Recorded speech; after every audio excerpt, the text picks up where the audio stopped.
زندگی داره شد منتقل شد. من با تا صاف صدا بکنم یک بار دیگر با روحیه در میان زندگان قیام کنم.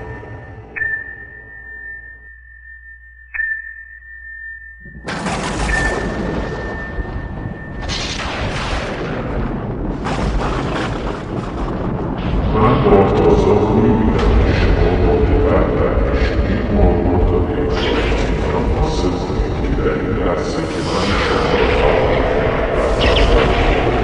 بایستید. پس با توجه به اینکه شما این کار را با اراده خود انجام دادید و نه من که با دقت قدم بردارم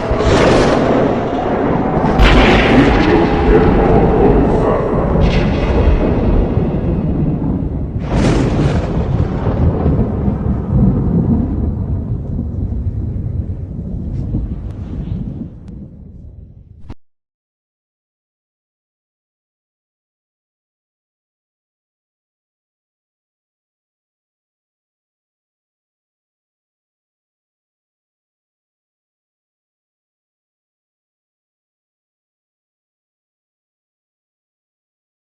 Now let me make this statement here regarding the end of the last video that featured music by Saxon. In the 80s this music was labeled as a part of the Satanic Panic and deemed devil worshippers. Their music was banned by most radio media broadcasters and still is to this day. But what was so satanic about that? Their music, if you listened, promoted the conflict between good and evil, contained no sacrificial content, none of that stuff. Yet in today's times we have Marilyn Manson and Eminem, a music industry that sings about the exploitation of the flesh, Cardi B, Fergie, Miley Cyrus, not to mention the bands like Rob Zombie who are far more openly and publicly satanic as far as their definition goes, yet they're accepted by the public, embraced with a multitude of fans and not censored just by their band's name and religious content within their videos. Another example of what kind of society, not just that we've become but who we've always been. The evils of World War I did not end with the defeat of Hitler, for they were not the true evil in the world, they were a byproduct of our own evil that still exists and is why we have become like a shadow of the Nazi Third Reich. All their ideals and methods we've accepted as tactics and methods we have made into habits today and justify them. This isn't an American issue, this isn't a cultural problem, it is a problem within society itself, a flaw in human behavior that has festered into this. Yet we condemned Hitler, a man who almost took over the world, supposedly while dealing with a tumor in his frontal lobe. I don't know about you, but that sounds painful, and everybody would probably be my enemy if I had to face the same situation. Yet he was mentally capable enough to command a massive army such as the Third Reich.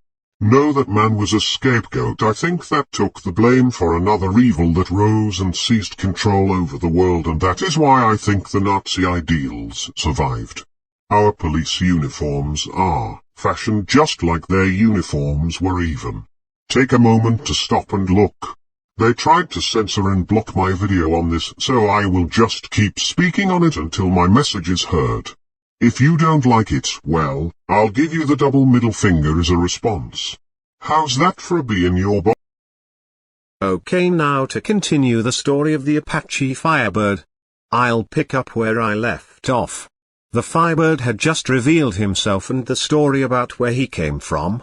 Later, in translated tales that have been long since forgotten, it was told like this. That once long ago, before the first dawn, there was the limitless heavens and one being, the source of all things, the great cosmic phoenix. It was a great bird wreathed in flames of all colors, and behind it flowed an elegant tapestry of feathers. Each feather held one of the elements of the earth, but the bird itself was the element of life itself.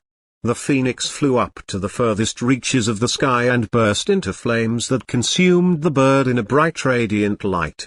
From this light, the ashes of the bird fell and formed the earth and their stars.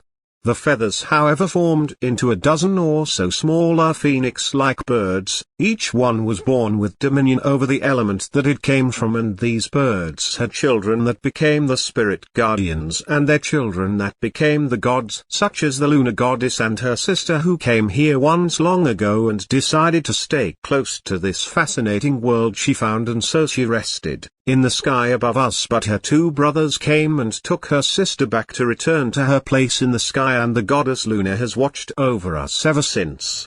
The other spirit guardians come in the form of the animals of the forest and tell us in our dreams and visions when things have disturbed the realm of the spirits and some type of danger has found its way back to the living realm. Their presence is always preceded by the appearance of the symbol of their highest council, which comes in the form of a totem with 4 animal heads upon it. One of an eagle, a wolf, a bear, and a cougar.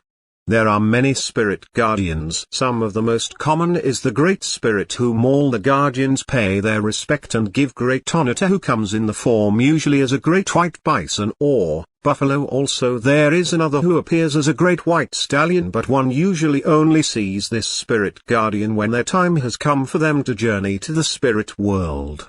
There is another elusive and rarely seen spirit guardian who appears in the form of a deer, a luminous bright deer with a great set of horns that protrude out in magnificence.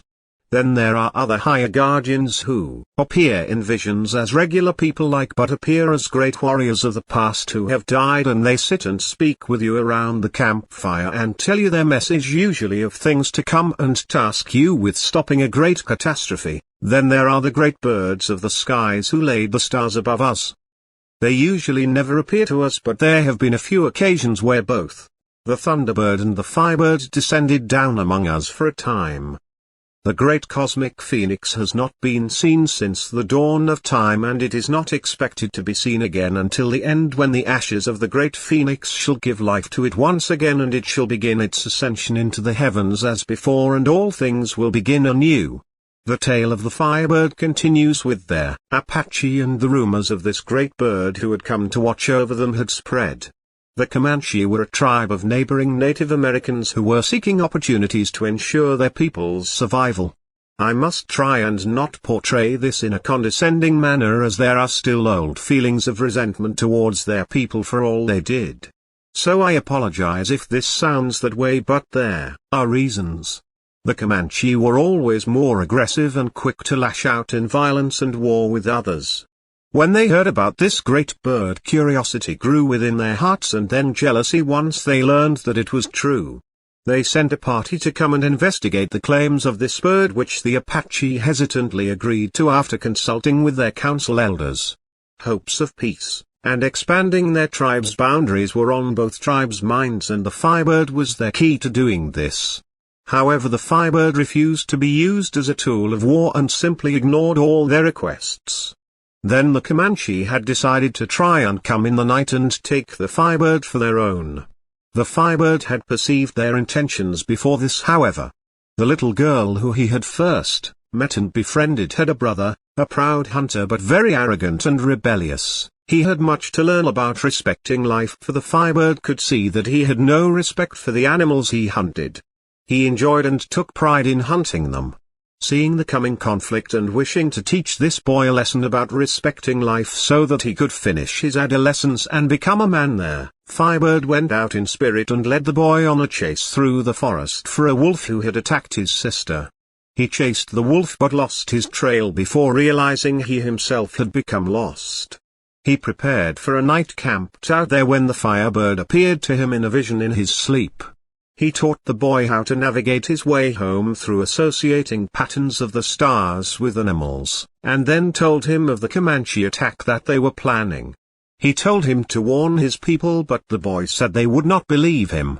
The Firebird said that when the battle began, their warriors would be filled with the instincts of the forest animals, making them sharper and stronger than normal, and that the Firebird would then appear himself and do battle with them to drive back their Comanche from their lands.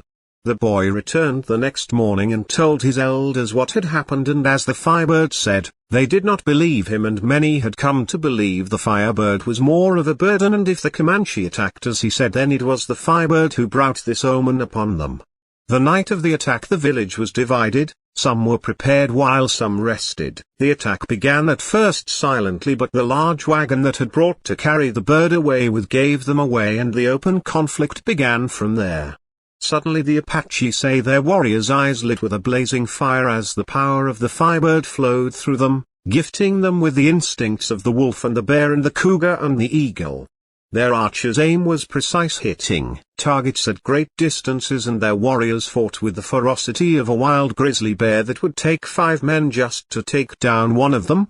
Just then the great eagle-like bird lifted off of his perch on top of their huts, burst into a ball of fire that lit up the night, let out a curdling screech, and then swooped down into the battlefield using its talons to rip the Comanche off their horses.